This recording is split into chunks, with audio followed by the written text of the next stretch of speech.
is a weight you have been carrying all day. You may not have named it. You may not even be fully aware of it right now, not in the way that you are aware of a sound or a light or something you can point to, but it is there. It has been there since morning.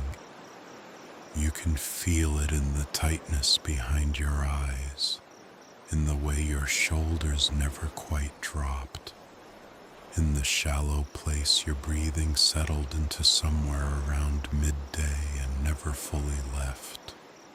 You have been braced. All day you have been braced. That is the word for it.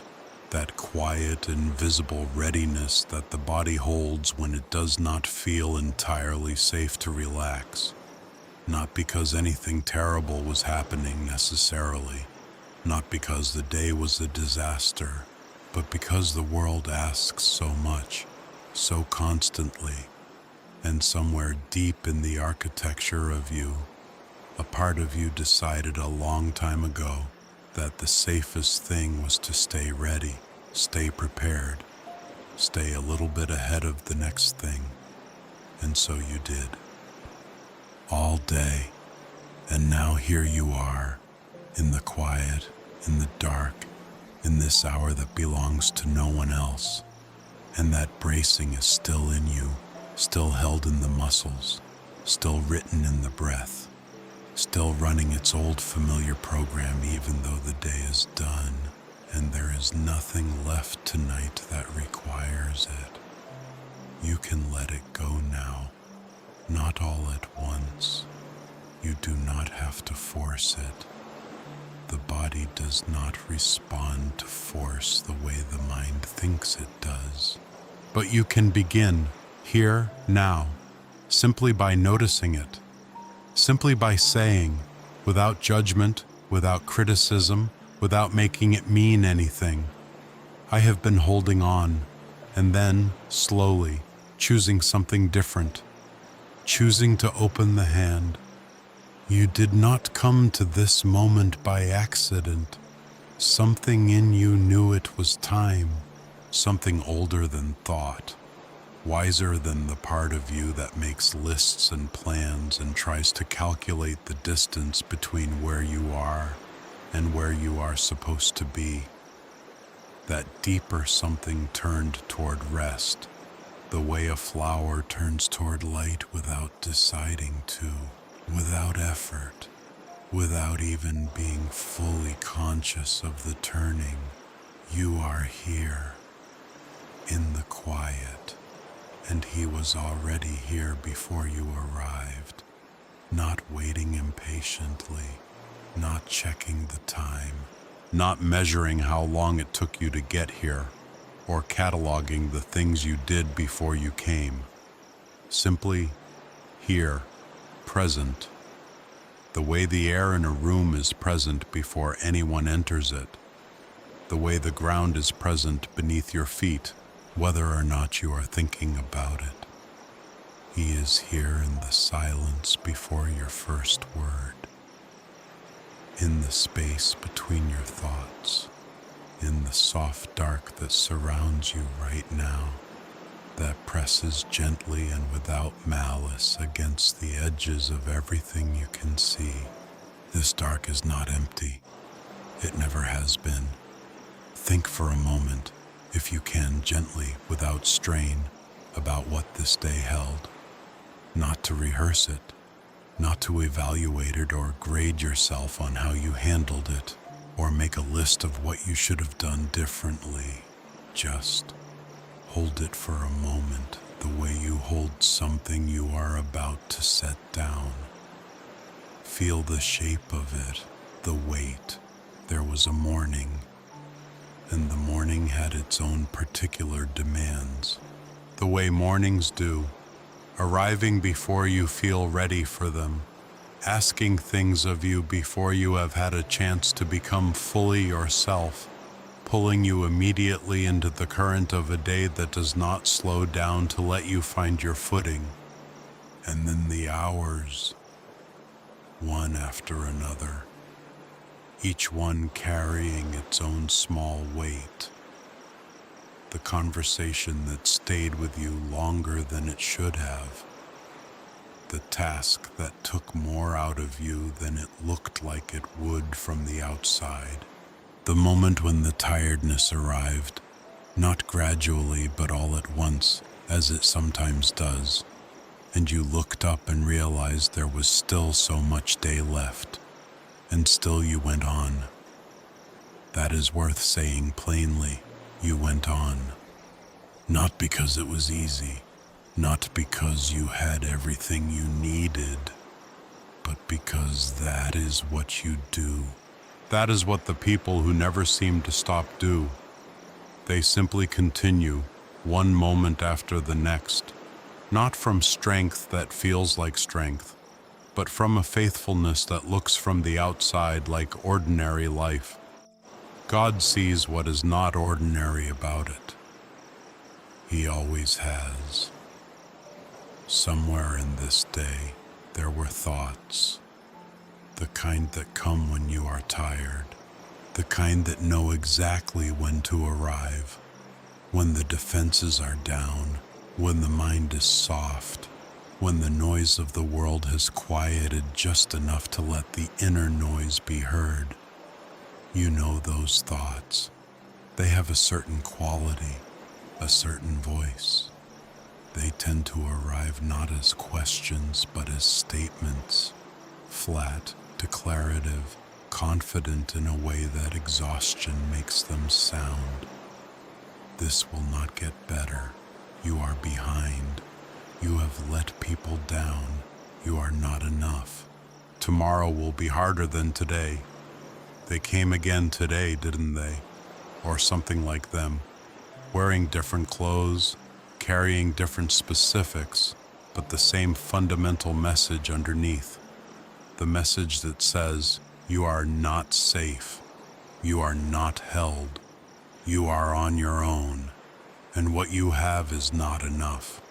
And yet, here you are, still breathing, still turning, even now, even after everything, towards something that feels like hope, even if you could not call it that, even if the most accurate word is simply rest, even if the most honest description of your faith tonight is not a mountain moved, but a body that chose to lie down instead of staying rigid.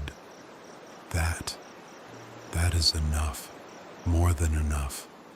Come to me, he said, all you who are weary and burdened, and I will give you rest.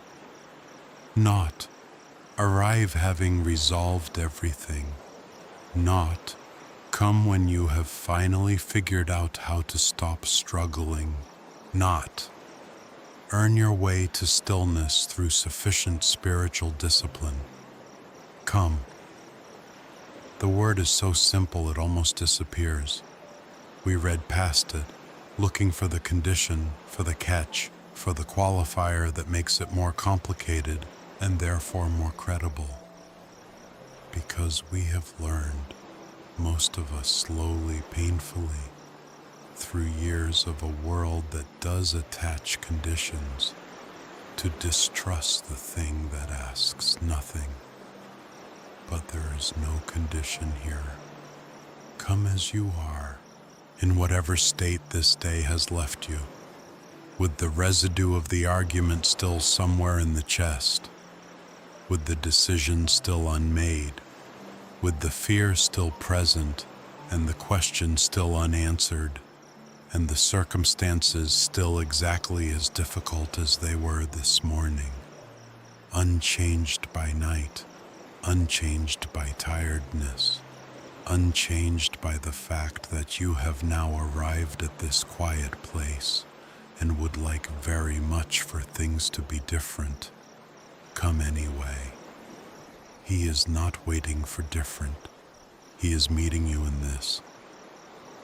Feel the surface beneath you right now, whatever it is, a bed, a chair, a place you have made quiet. Feel it receiving you. Feel the way it holds your weight without asking anything of you. It does not require you to be lighter. It does not strain. It simply holds. You have been held all day. You may not have felt it.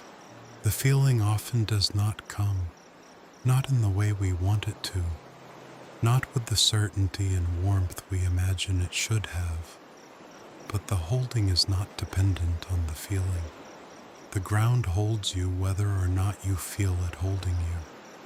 He holds you whether or not you feel held. That is the nature of what this is.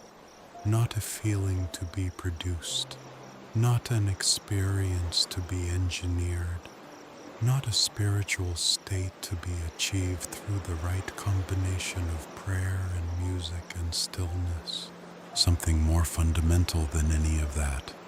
A fact. The most stable kind. Take a breath now. A slow one.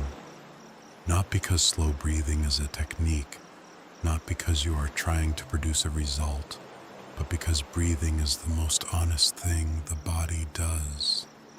It does not perform. It does not exaggerate. It simply moves in and out, responsive to something larger than itself, something it did not choose and cannot stop, something that has been faithfully present since before you were conscious and will continue long after consciousness fades tonight. Let the exhale be a little longer. Let it carry something, not everything. You do not have to solve tonight what has not been solved in weeks or months or years, but something, one thing, one small stone from the pile. Breathe it out into the dark and trust, even slightly, even tentatively, even without full conviction, that the dark can hold it, that he can hold it, that he is already holding it, has been holding it, took it from your hand so gently you did not notice, and has never once set it down. There is an image in the ancient words that does not announce itself the way the famous images do. It does not arrive with trumpets. It does not occupy the center of the story. It waits quietly at the edge of the text, the way the truest things tend to wait, patient, unassuming, confident that the one who needs it will eventually arrive. It is the image of arms, not a metaphor first. Arms, the actual thing, the physical reality, warm, strong, present, capable of receiving weight. The kind of arms that reach before you have finished deciding whether or not to fall. The kind that do not require you to be small before they hold you, do not require you to have stopped crying, do not require any particular condition to have been met. Arms that simply open and receive. This is not a children's image, though children understand it better than most. This is not a consolation offered to those who cannot handle the more sophisticated version. This is the most sophisticated version. This is what the ancient writers, the ones who had seen everything, who had lost everything, who had survived things that would break most of us before noon. This is what they came back to. Arms, the everlasting arms. You are allowed to need them tonight. This is worth saying slowly because somewhere along the way, in the accumulation of days that required you to be sufficient, to be capable, to be the one who could handle it, somewhere in all of that, a lie got very comfortable in the house of your belief. The lie that says need is weakness, that wanting to be held is a regression, a failure of maturity, an admission of something that should be overcome rather than honored. It is not true. It was never true. You are made for this, made for dependence on the one who is inexhaustibly strong, made for the daily and nightly returning to the source of everything you have, not as an emergency measure for when things fall apart, but as the ordinary rhythm of a life that knows where its life comes from. The vine does not apologize for needing the root. The river does not apologize for needing the mountain. And you do not need to apologize for needing the one who made you, who knows you, who sustains the very breath you are breathing right now, the very heartbeat underneath these words, the very thread of consciousness that allows you to receive any of this at all. There was a man who wrote from caves. You know his name, perhaps. David, the shepherd who became a king, the poet who became a warrior, the man whose life swung between extremes so dramatic they would seem invented if they were not so precisely, painfully documented.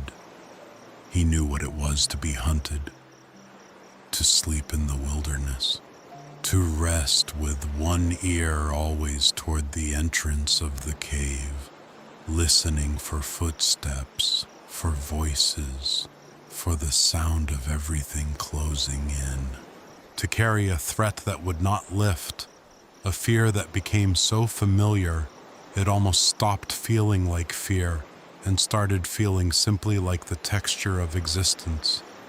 He knew the long night. He knew the thoughts that come when the fire dies down.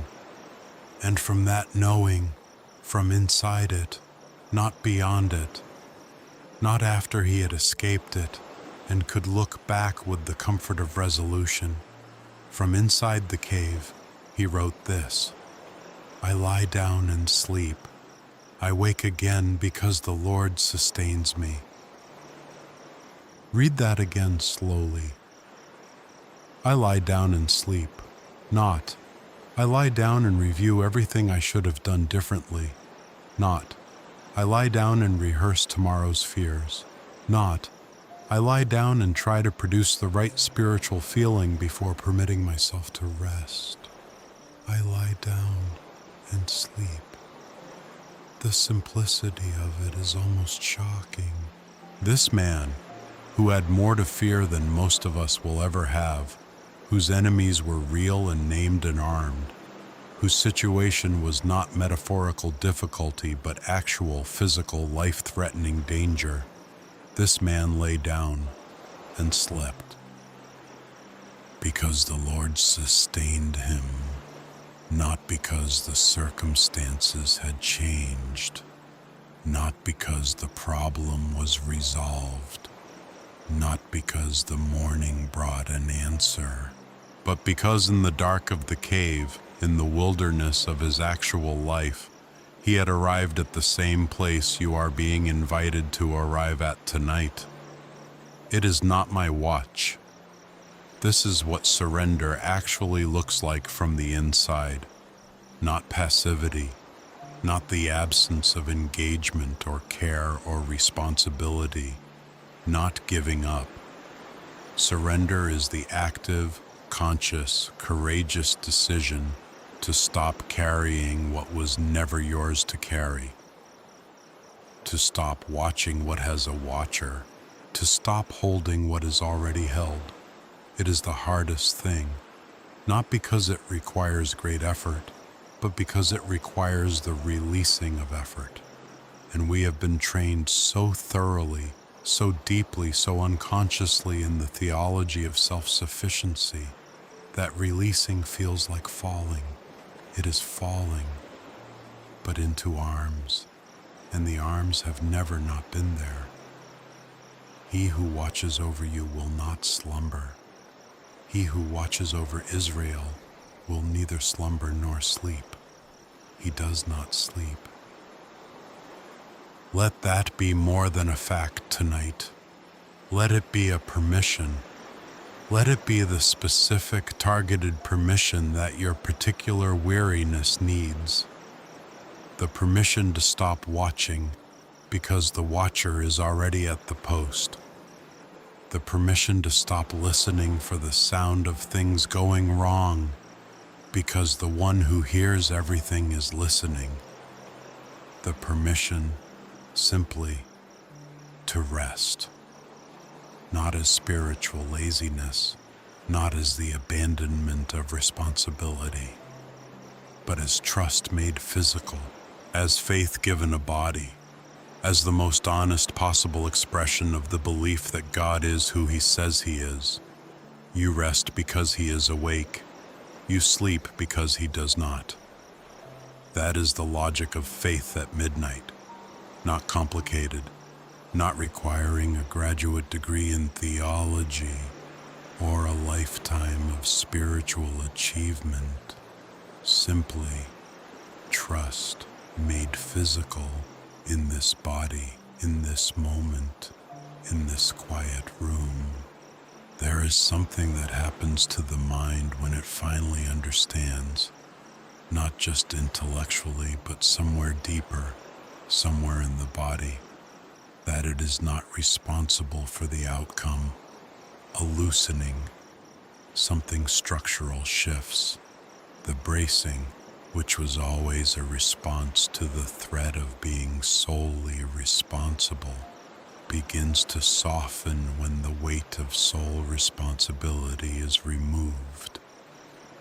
You are not solely responsible. You were never solely responsible.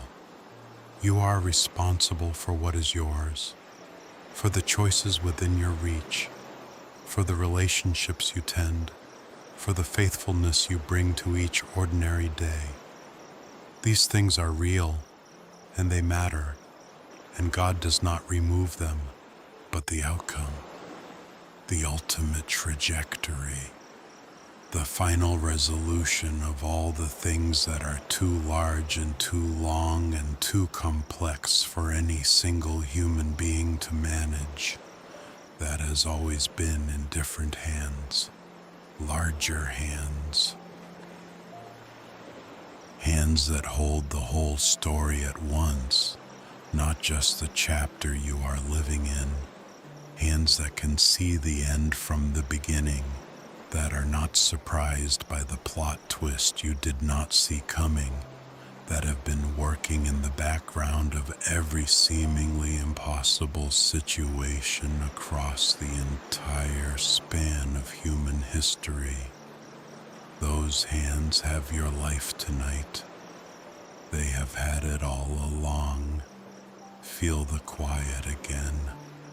Let it be large. Let it extend past the walls of this room, past the street outside, past the city, past everything human and constructed and temporary. Let it extend into something older than all of that, the quiet that existed before the first word was spoken, the stillness that underlies everything that moves. Be still and know that I am God. This is not a command to produce stillness through effort. It is an invitation to discover the stillness that is already present underneath the noise, to stop moving long enough to feel what was always there. The stillness is there now, underneath your thoughts, underneath the residue of the day, underneath the worries and the questions and the plans and the fears. Underneath all of it, something steady, something that does not move because it does not need to move, something that has never been disrupted because disruption cannot reach it. You can rest there. That is where the arms are. Let your body become heavy now. Not forced, not performed, simply allowed. The heaviness has been waiting all day to be welcomed. The pull toward rest has been present since early afternoon. and you have been deferring it, managing it, asking it to wait a little longer, just a little longer, almost done. You are done now. The day is finished with you. Whatever remains of it will wait until morning, and morning will come in its own time, and you will meet it when it arrives. But it has not arrived yet. There is only this hour, this quiet, this darkness that is not empty. Let your shoulders drop, not as a technique, as a truth. You do not have to hold up the weight of tomorrow with your shoulders tonight. Let them fall. Let them remember that they are not load-bearing walls. Let them be, for this hour, just shoulders, ordinary, human, permitted to rest. And your hands, open them a little. The way you open a hand when you place something into the hands of someone you trust completely, not the tense releasing of something you are afraid to let go of. The easy, natural opening of a hand that is glad to be empty, that knows the thing it carried is now in better hands. Open, easy. The river of faithfulness that runs through the ancient words has not stopped running. It ran through the night of the disciples, asleep in the boat while the storm built around them. It ran through the dark hours of Joseph in the pit, before the story turned in ways he could not have predicted. It ran through the long night of the disciples in the upper room, the night before everything they thought they understood was broken open and rebuilt into something larger. It runs through your night. This one, the particular, unrepeatable night of your particular, unrepeatable life, with its specific fears and its specific weight and its specific texture of tired that belongs only to you. The river is here. It has not missed a night in all of human history, and it will not miss this one. You are closer to the edge of sleep than you were when we began. You may not feel it yet. The mind is often the last to know, but the body knows. The body has been quietly preparing for this, cooperating with something larger than the mind's agenda, moving in the direction of rest the way water moves in the direction of the sea. It moves because that is its nature. And your nature, underneath everything you have become, underneath the capable and the responsible and the one who holds it together, underneath all of that is something simple, and that simple thing needs rest, needs it, not as a luxury, not as a reward for a day well done, but as the ordinary, non-negotiable sustenance of a living thing. You need rest the way the field needs night. The field does not apologize for the dark. The field does not try to produce in the dark what it produces in the light. It receives the dark. It uses it. Something happens in the darkness of the soil that cannot happen in the brightness of the day. Something quiet, cellular, beneath the surface, preparing for a morning that the field does not need to engineer. You are the field, and this is the night, and something is already happening in you that you do not need to manage. Let the thoughts that remain be like the last birds of evening. You have watched them. Perhaps you know this feeling, the way birds settle at dusk. Not all at once, a few still moving through the sky when the rest have already found their branches. circling unhurried, coming down slowly. Let the last thoughts be like that. Not chased, not forced down, simply allowed to settle on their own. They will. They always do. When the one who is watching them stops trying to direct them and simply allows the natural motion of the evening to do what evening does. The birds settle, the thoughts settle, and the sky is still there, wide, dark, quiet, unmoved by any of it. There is a phrase that appears in the oldest prayers, in the quietest corners of the ancient text, and it does not shout. It simply says in various forms, in various voices, across centuries of human beings who had also come to the end of their strength and found something waiting there. You are near. You are near. Not far, not absent, not requiring great spiritual effort to locate. Near, the way the next breath is near, the way the heartbeat is near, the way the warmth of your own body is near, felt without seeking, present without requiring proof. He is near. To the broken-hearted, the scripture says, to the crushed in spirit. And perhaps tonight you are not dramatic versions of these. Perhaps the brokenness is subtle. The crushing has been slow and ordinary, accumulated in small amounts over many days. That still counts. He is near to the quietly tired just as much as to the dramatically broken. He is near to you, in whatever condition tonight has found you in. He grants sleep to those he loves. This verse, small, almost incidental in its placement in the Psalms, carries something worth pausing for, even here, even now, even at the edge of where words start to lose their usefulness and something more direct begins. It does not say he grants sleep to those who have performed well.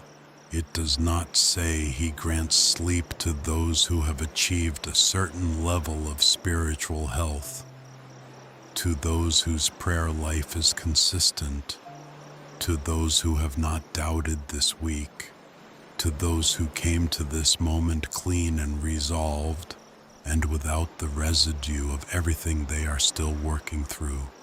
To those he loves. That is the entire criterion, and he loves you, not as a category, not as Christians in general, or people who are trying, or humanity in the abstract. You, named, known. The specific shape of you in this specific moment, in this specific room, carrying the specific things you are carrying, tired in the specific way you are tired. He loves you. And so, by that logic, by that grace, by that gift that predates anything you have done or failed to do, sleep is yours tonight. Receive it. Open the hands of your whole being and receive it. You do not need to be conscious to be kept. This is the truth that the night invites you into, that the day makes very hard to believe. The day insists on your vigilance, your attention, your active participation in the maintenance of everything. The day is not wrong. There is a time for all of that. But the night tells a different truth. The truth that you are kept whether or not you are keeping watch. That the world continues to be held whether or not you are awake to participate in the holding. That the love that sustains you is not dependent on your awareness of it. That it goes on working in you and around you and through the people and circumstances of your life, whether or not your eyes are open. You have never been more kept than when you are asleep.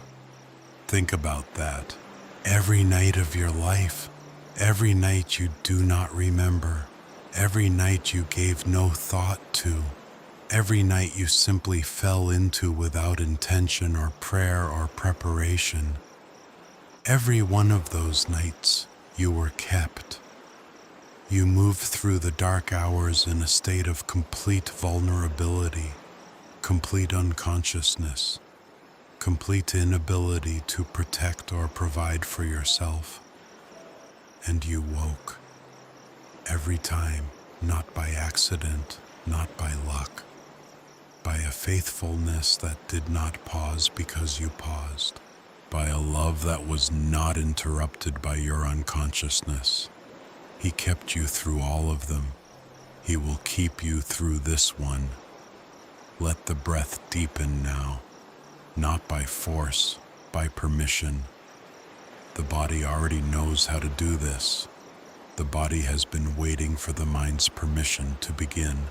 The mind has been running its programs, analyzing, planning, worrying, reviewing, and the body has been patient, as the body always is, waiting for the moment when the mind finally decides it is safe to let go.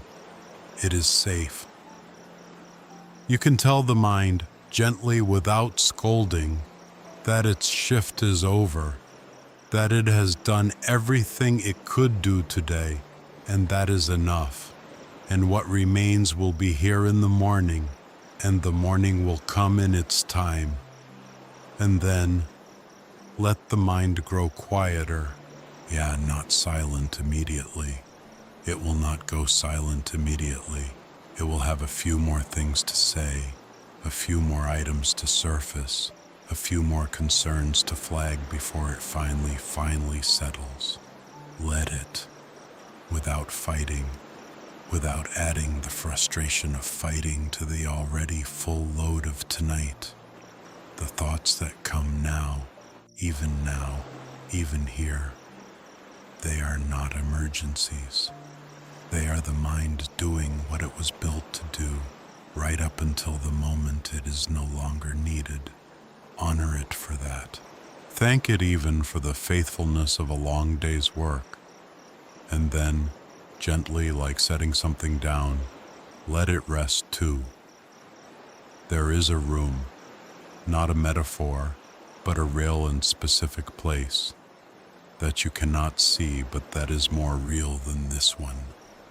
A room where your name is known, where the details of your life are not overwhelming or confusing or too much, but simply held, understood, attended to with the kind of attention that never runs out, never burns out, never gets tired of the complexity of you, and quietly decides you are more trouble than you are worth. You have never been too much. You have never been too complicated, too broken, too inconsistent, too far into the doubt, too long in the waiting, too slow in the returning. He has never looked at the full picture of you and wished for a different assignment. He has looked at the full picture of you, all of it, the parts you present and the parts you hide and the parts you cannot even see yourself. And he has called it beloved, that word, beloved, not admired for your performance, not tolerated despite your failings, not managed carefully because you are fragile.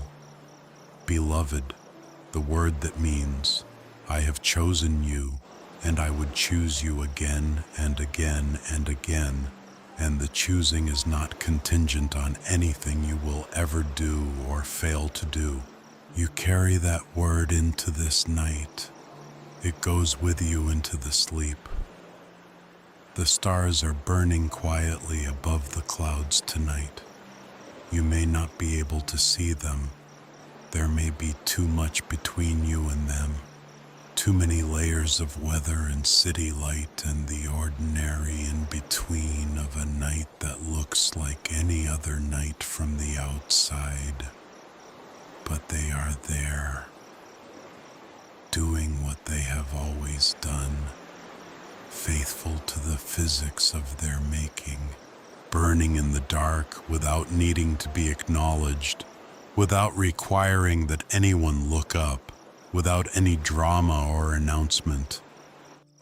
The faithfulness of God is like that, running whether or not you can see it, present whether or not you feel it, working in the systems and the structures and the slow turn of things, even when everything from where you stand looks like cloud cover.